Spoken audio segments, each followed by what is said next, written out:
Hey, what's good everyone? I'm Brian Sampson from Dunking with Wolves, and today I'm going to break down the Minnesota Timberwolves flex offense.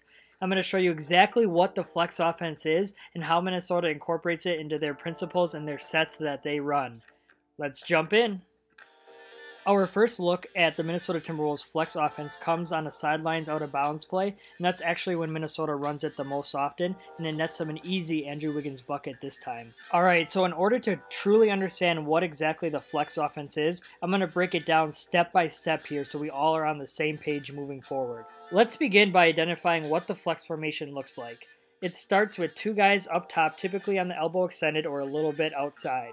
Next, we have three players down low, and it doesn't matter who's who or who's where because all the positions in the true flex offense are meant to be interchangeable. It begins by Jimmy Butler inbounding the ball to Karl-Anthony Towns.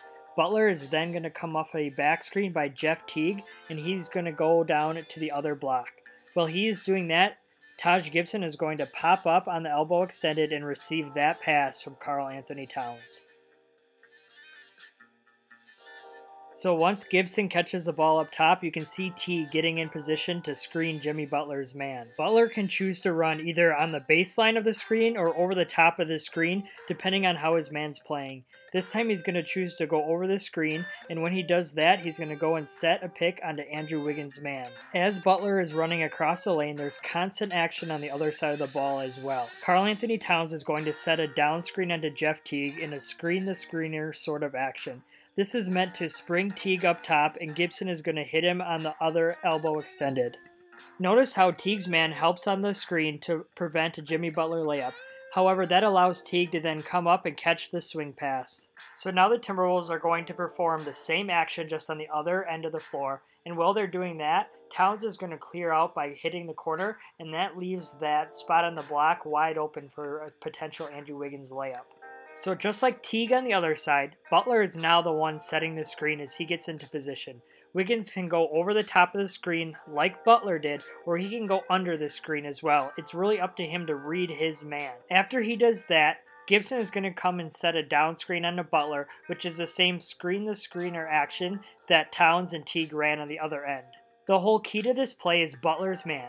You saw Teague's guy help before, but here Butler's man is going to fail to help as he's too worried about fighting through his screen, and that gives up the easy Andrew Wiggins bucket. Here's another look at the Timberwolves running the flex offense out of a sidelines out of bounds play.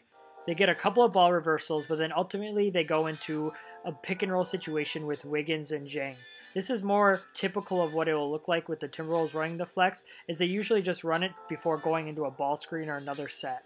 Let's take a slower look at that play to help us identify it. Butler, just as before, inbounds the ball, and he's going to receive this cross screen from Tyus Jones. Towns then comes and sets the down screen, the screen-the-screener type action onto Jones, who catches the pass.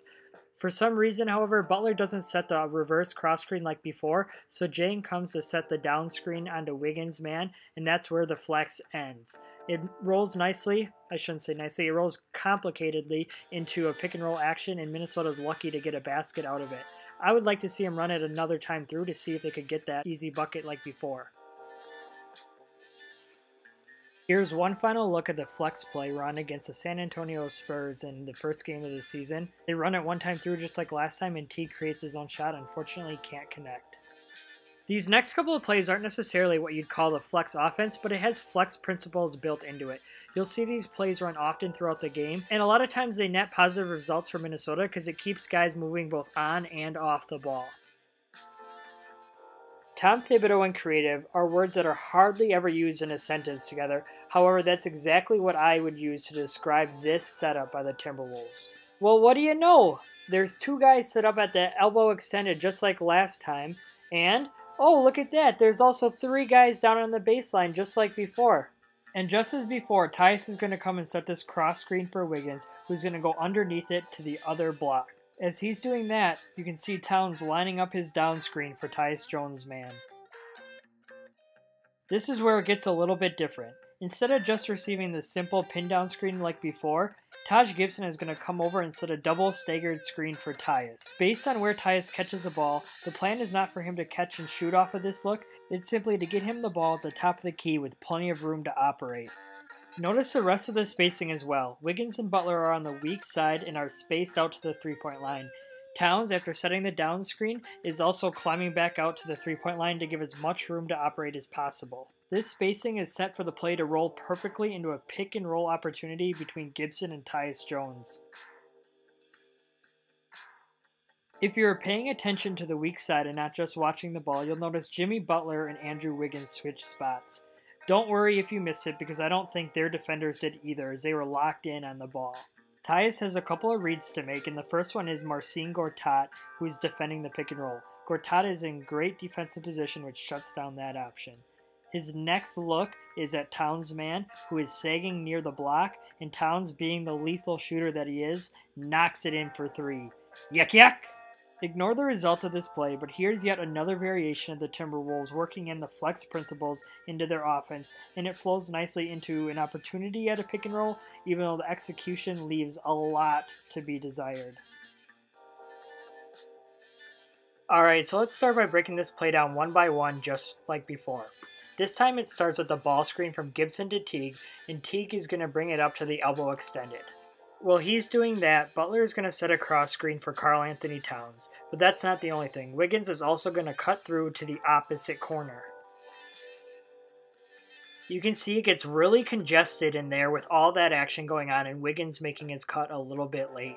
Even if Teague wanted to and he's looking for the pass, there wouldn't be enough space in there to throw it to Towns. There's also backside action taking place, with Gibson setting the screener down screen onto Butler, who's going to pop up and receive the pass from Teague. And here we find out the whole purpose to the action, and that's to clear out one side of the floor and get Butler and Gibson in a pick and roll with the whole floor spaced out. Unfortunately, it does not work out for the Timberwolves, as it's a nasty, ugly possession.